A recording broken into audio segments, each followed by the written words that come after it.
Hello again, I'm Jim Lynn. Welcome to the second episode of Mr. Lynn's Workshop. Today in the workshop I'm going to be assembling the workbench. So let's get cracking. Now then, I'm become a little bit time constrained because today's Wednesday and on Saturday I've got a friend coming round. He is a Jet 2 pilot and him and another Jet 2 pilot are building an aircraft. I think it's called a Taylor craft. And they need the wing spars ends shaping, and I can do that sort of thing. So they're bringing those round on Saturday. So I really need to get this workbench up and running, which means I've not got the time at all to figure out these partially completed legs and how they're going to fit that bench. So I've come up with a plan B. Now it involves having a lower bench, which is a bit hardship, but it's not impossible. The important thing is having a bench, and I'm going to use these two sawhorses and simply bolt them, or screw them rather, onto that bench. Okay, this is the workbench top.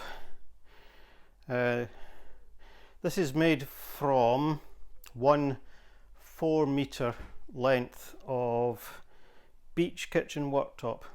I cut it in half, stacked it or laminated it to make I think it's about 40mm wide, so it's an 80mm thick worktop. Now the first thing I'm going to do is weigh this, actually for no other reason other than curiosity. I just want to know how much it weighs.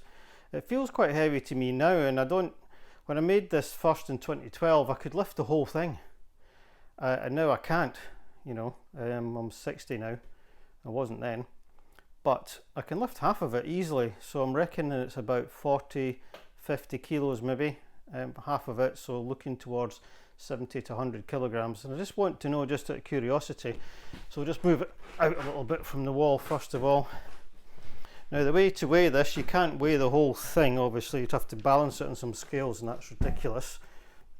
So what I'll do is I'll weigh one end with the bathroom scales and double it, simple as that. So here's the scales. Where are we? Set them down, switch them on,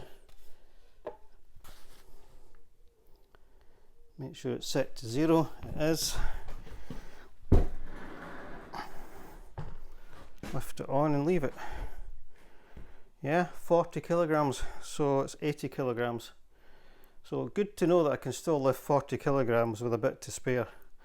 I'm going to need that because I'm going to have to put them on these sawhorses next. Right, the first thing I'm going to do is put some more HoldFast on, just to give me some stability. You'll see why in a minute. So HoldFasts are brilliant. Now these are actually got flash rust on them, but that's a good thing because it roughens up the surface and makes them grip better.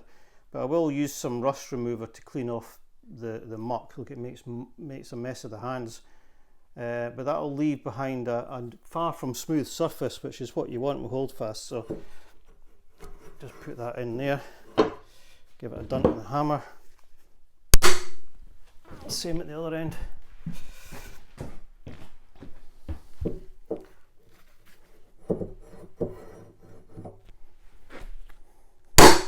Right, now I'm going to lay it on its back, as it were. I'll take it off this first, get these out of the way. I need to get a radio mic. This is getting to be a pain. It's alright sitting down, but not for walking about. So that's stable.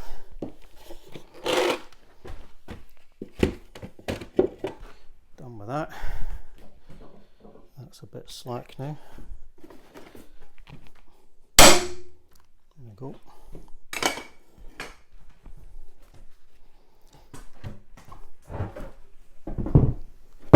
Right, good. Now, with it sitting in these HoldFasts, I can get underneath if I need to.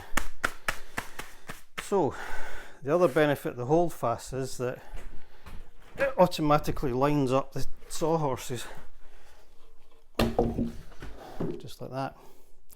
Brilliant. So that's one of them. I'll move it slightly so if I need to use the HoldFast, it doesn't foul the holes. But will this one fit though? That's the question. It's right up next to the vise.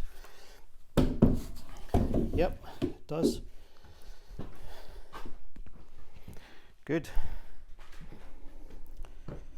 Okay, I've got the, I couldn't find any 6mm screws, so I've got 5mm screws. Doesn't make much difference. The first thing I'm going to do is drill a pilot hole, or a clearance hole rather, to take them.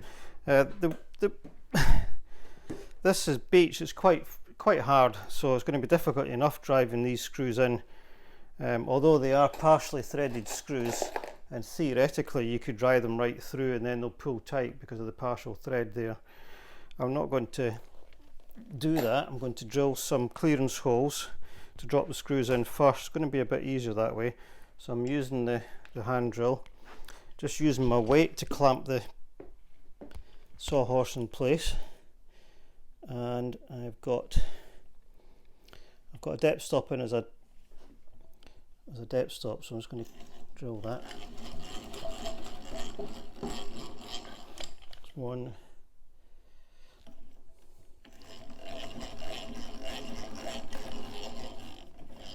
Two. Make sure I don't ruin the microphone. Yeah, I reckon a bit there. You notice if you're using your other hand, you've got to turn the drill in reverse.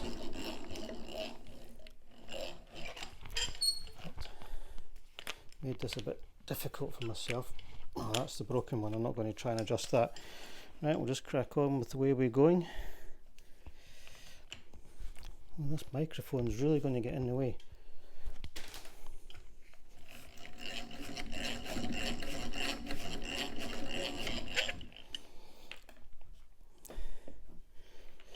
I don't really need to hold this in place, but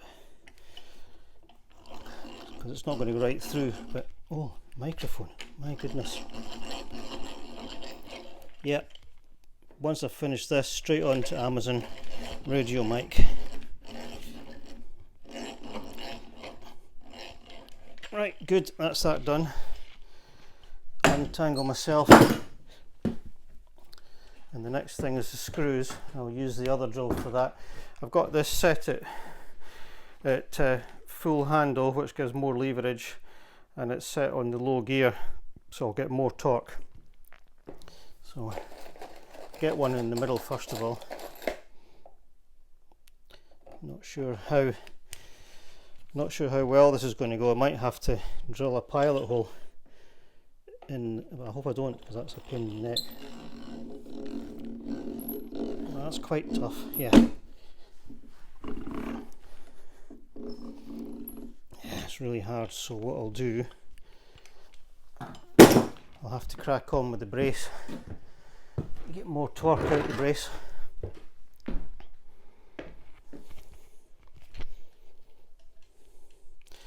Maybe I should chuck that over my shoulder.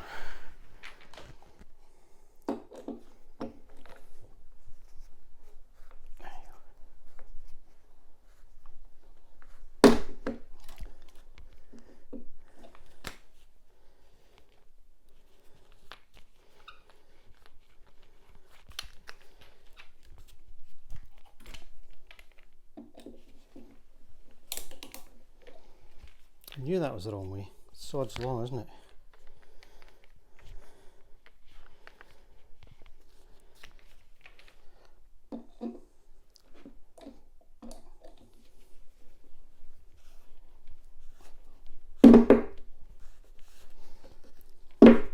Yeah, it's very difficult. I could do with pilot holes.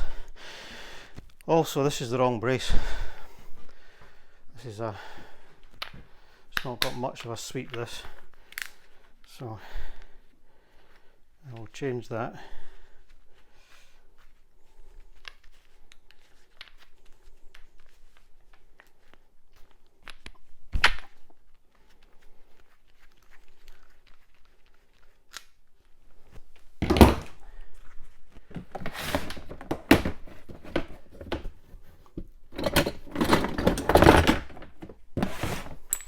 This is a better one.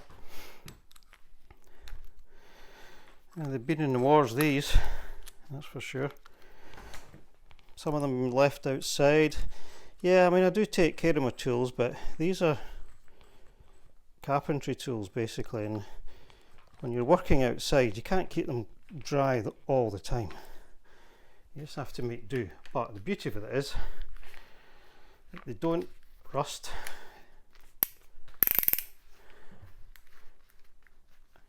And these especially, you get a lot of torque out of these. So we'll see if we can do any better with this one.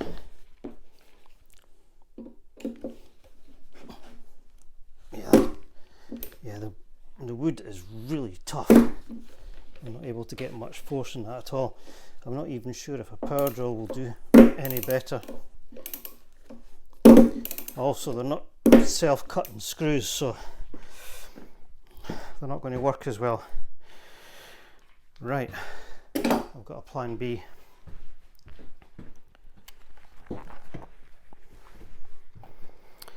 Right, plan B is a different type of screw. It's still 5mm, but it's 90mm long instead of 100. That's going to work just as well. Again, it's partially threaded, but these are turbo drive screws, so they have little cutting teeth. So I'm hoping they'll help get in to this hard beach.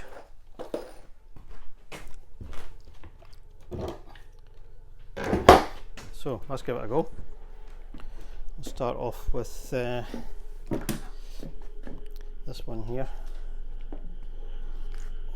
I tell you what, this microphone's annoying, isn't it? Look at that.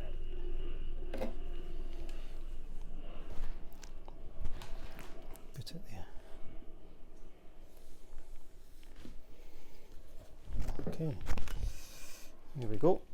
Oh, for goodness sake. Right, let's try this. Ah, it's a Torx head. Isn't that typical? So it's a good idea when you're making videos to just leave all the mistakes in. You see how sometimes how difficult it is to do things. Now the trouble is, the only other drill I've got is a little battery operated one. It's not going to make any difference. You're definitely not going to get as much torque out of that. Let's get that out and see which Torx head it is. Yeah, it's a Torx 25, so that's about this one.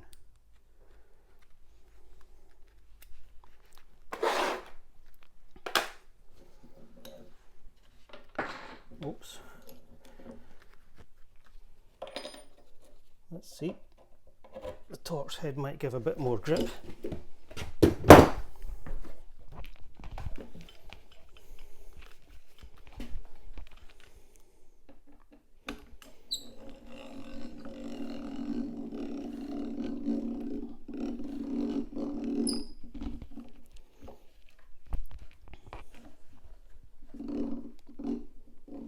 Oh, you can feel it. It's a bit better. It's taken a lot of force to get that in. So I will change to the brace. See if that's giving me more torque. Well, what that means is, folks, it's going to take me a long time to get these in. However, they're going to be pretty solid once I do. Right, here we go. Oh, that's all right. That's a lot better. It's gripping. Right, there's one tight. Good, that's one. Right. Right, I'll work away and do the rest. Might take me the rest of the afternoon at this rate.